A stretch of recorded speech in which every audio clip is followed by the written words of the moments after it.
أعوذ بالله من الشيطان الرجيم. بسم الله الرحمن الرحيم. يسبح لله ما في السماوات وما في الأرض الملك القدوس العزيز الحكيم. هو الذي بعث في الأميين رسولا منهم يتلو عليهم آياته ويزكيهم ويعلمهم الكتاب والحكمة وإن كانوا من قبل لفي ضلال مبين وآخرين منهم لما يلحقوا بهم وهو العزيز الحكيم. ذلك فضل الله يعطيه من يشاء والله ذو الفضل العظيم. مثل الذين حملوا التوراة ثم لم يحملوها كمثل الحمار يحمل أسفارا بئس مثل القوم الذين كذبوا بآيات الله والله لا يهدي القوم الظالمين.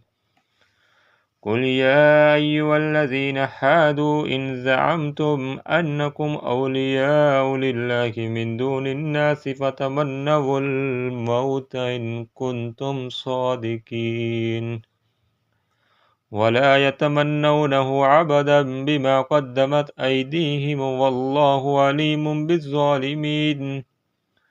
قل إن الموت الذي تفرون منه فإنه ملاقيكم ثم تردون إلى عالم الغيب والشهادة فينبئكم بما كنتم تعملون.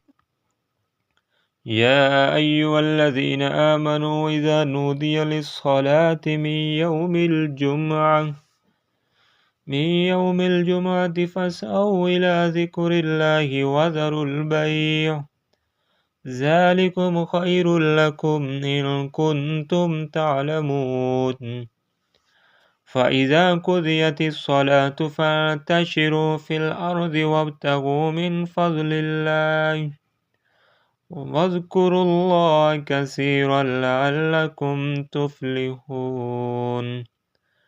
وإذا رأوا تجارة أو لهوا انفضوا إليها وتركوك قائما. قل ما عند الله خير من اللهو ومن التجارة والله خير الرازقين. صدق الله العظيم.